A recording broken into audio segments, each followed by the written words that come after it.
भाजपा के राष्ट्रीय अध्यक्ष जेपी नड्डा ने वर्चुअल रैली के दौरान कांग्रेस पर जमकर हमला बोला।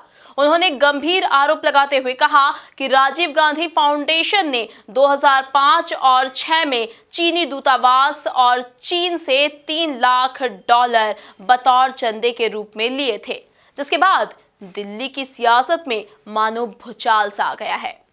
आप भी देखिए इस खास रिपोर्ट में। बीजेपी के राष्ट्रीय अध्यक्ष श्री जगत प्रसाद नड्डा ने आज मध्य प्रदेश जनसंवाद वर्चुअल रैली को संबोधित किया। इसको लेकर बड़े पैमाने पर तैयारी की गई थी। दिल्ली के मंच पर राष्ट्रीय अध्यक्ष जेपी नड्डा, केंद्रीय मंत्री नरेंद्र सिंह तोमर, थावरचंद गहलोत, राज्यसभा सांसद ज्योतिरादित्य सिंधिया मौजूद थे। इस दौरान सीएम शिवराज ने प्रदेश भाजपा कार्यालय से संबोधित करते हुए कहा कि ये राहुल बाबा बड़ी बड़ी बातें करते हैं। अरे इतिहास में तो झांक कर देखो राहुल गांधी, अगर हिंदुस्तान के विभाजन का गुनहगार कोई है तो वो गुनहगार है कांग्रेस पार्टी। 25 जून की रात आज भी याद आती है। हम तो उस समय बहुत छोटे थे। अचानक रात में आपातकाल की घोषणा कर दी गई। ये राहुल बाबा बड़ी बड़ी बातें करते हैं।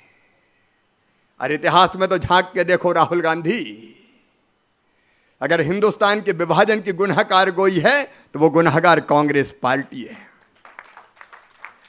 अगर हमारे भारत के 43,000 वर्ग किलोमीटर जमीन पर चीन ने कब्जा किया है तो राहुल बाबा उसके गुनहगार भी तुम्हारी कांग्रेस पार्टी है, तुम्हारे नेता है। और देश में लोकतंत्र का गला घोंटने का पाप जिनने किया, हजारों लोग जेल में डाल दिए गए। उनका दोष क्या था, उनका अपराध क्या था? कोर्ट ने फैसला इंदिरा जी के खिलाफ किया। वहीं दिल्ली के मंच से राष्ट्रीय अध्यक्ष जेपी नड्डा ने कांग्रेस पर बड़े आरोप लगाए। उन्होंने कहा कि 2017 में डोकलाम विवाद के समय राहुल गांधी चीनी राजदूत के साथ गुपचुप मुलाकात करते हैं और उनकी पार्टी ने देश को गुमराह किया। इस समय गलवान घाटी विवाद के बाद भी कांग्रेस देश को गुमराह कर रही है। जेपी नड्डा यही नहीं रुके, उन्होंने राजीव गांधी फाउंडेशन पर चीनी दूतावास और चीन से $3 लाख बतौर चंदे में लेने का भी आरोप लगाया। लेकिन मैं जानना चाहता हूं भैया, तुम्हारी कांग्रेस पार्टी का रोड मैप क्या है? गलवान घाटी में जिस तरीके से तुमने राजनीति की है, जिस तरीके से देश को भ्रम में डाला, ये वही कांग्रेस पार्टी है ना जिसने 2017 के अगस्त महीने में, जब डोकलाम में हमारा और चाइना का स्टैंड ऑफ हो रहा था, पूरे जून महीने से लेकर अगस्त महीने तक आमने सामने टुकड़ियां खड़ी थी और डोकलाम पर स्टैंड ऑफ के दृष्टि से भारत सरकार और भारत के जवान अड़े हुए थे। उस समय राहुल गांधी यहां दिल्ली में चीन के राजदूत के साथ चुप चुप गुचमुच बातें कर रहे थे, चुपके गुफ्तगू लगा रहे थे और फिर देश को नहीं बताया, देश को उसकी जानकारी नहीं दी। जब चाइनीज एम्बेसी ने अपने वेबसाइट पर वो फोटोग्राफ चढ़ा दिया, तब देश को इन्होंने बताया ये इनकी करतूत है, ये इनका रोड मैप है, इसको समझना चाहिए। आज ही मुझे दंग हुआ, मैंने अभी टेलीविजन में देखा और मैं शॉक्ड हूं। मुझे आश्चर्य होता है कि राजीव गांधी फाउंडेशन को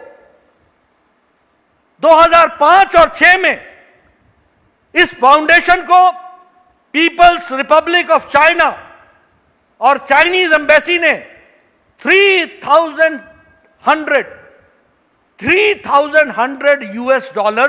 ये कांग्रेस राजीव गांधी फाउंडेशन को दिया। इन लोगों ने, यह है कांग्रेस पार्टी का और चाइना का गुपचुप रिश्ता। और उसके बाद राजीव गांधी फाउंडेशन ने बहुत सी स्टडीज कराई, उस स्टडीज के माध्यम से फ्री ट्रेड के वकालत की, फ्री ट्रेड को वकालत के नाम से आगे बढ़ाया। देखो देश में कितने बड़े बड़े खेल होते हैं। ये ऑपोजिशन के लोग ऑपोजिशन के नाम करते हुए किस तरीके से अपनी दोस्तियां निभाते हैं, इसको भी हमको समझना चाहिए।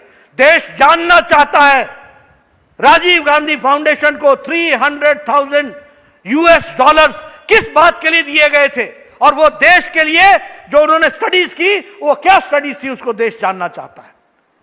मित्रों, भ्रष्टाचार के बहुत रूप होते हैं, बहुत तरीके होते हैं, लोगों को अपने पक्ष में करने के बहुत से तरीके होते हैं। और आज चाइना के खिलाफ खड़े होकर के ऐसे खड़े जैसे इनके बराबर का कोई प्रहरी नहीं हो, इनके बराबर का पहरेदार ही कोई नहीं हो। एक परिवार की गलतियों के कारण 43,000 स्क्वायर किलोमीटर हमारा चला गया। इनको कोई नैतिक हक नहीं है देश की सुरक्षा के बारे में बातचीत करने का। यह परिस्थिति आज आकर के खड़ी हुई है।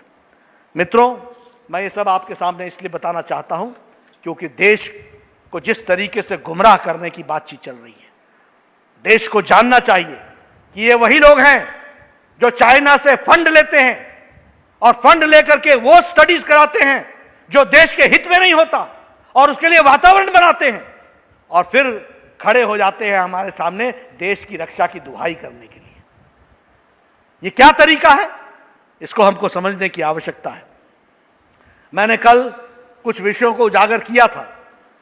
मैं फिर से कहना चाहूंगा कि एक जिसको जनता ने नकार दिया, ऐसा शाही राजवंश जिसे जनता ने नकार दिया, वह सारा ऑपोजिशन नहीं हो सकता।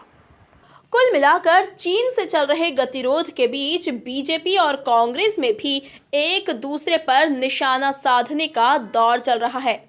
कांग्रेस एक और बीजेपी पर हमला कर रही है तो दूसरी ओर बीजेपी भी कांग्रेस पर पलटवार करती दिख रही है। Bureau report, MP news.